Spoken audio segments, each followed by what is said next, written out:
Salam kanalımızın izləyiciləri. Bugün Abşeron rayon Masazır qəsəbəsində tam yaşayışlı bir ərazidə, hündür bir ərazidə yerləşən 3 otaqlı evimizin çəkilişinə gəlmişik. Kanalizasiya mərkəzidir.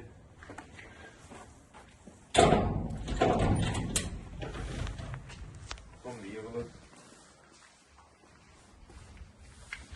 Pəncərələrin qarşısı hər biri dəmir bağlantılarla örtülür. Evin sənəti paket kurtsadır.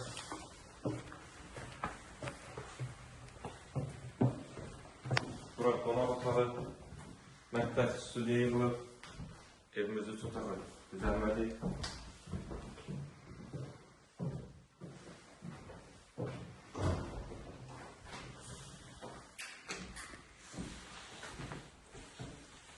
Sanitar boşağı.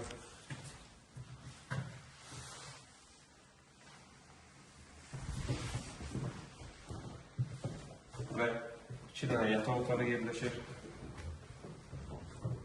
Otaqlardan biri pəncərələrin qarşısı dəmir barmaqlarla örtülür.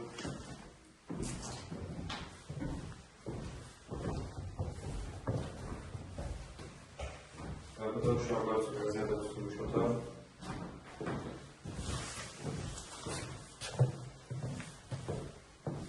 Pəncərəsi öz həyətinə baxır məşqasında. Buradakı pəncərənin qarşısı dəmir barmaqlarla örtülür. Qiymət 50.000 manat təklif olunur. Sənəti paket kupçadır. İnşallah real alıcılara indirim olunacaq. Sağ olun. Kanalımıza dəstək olmağı unutmayın ki, belə gözəl ev və mənzillər sizinlə qarşınıza çıxsın.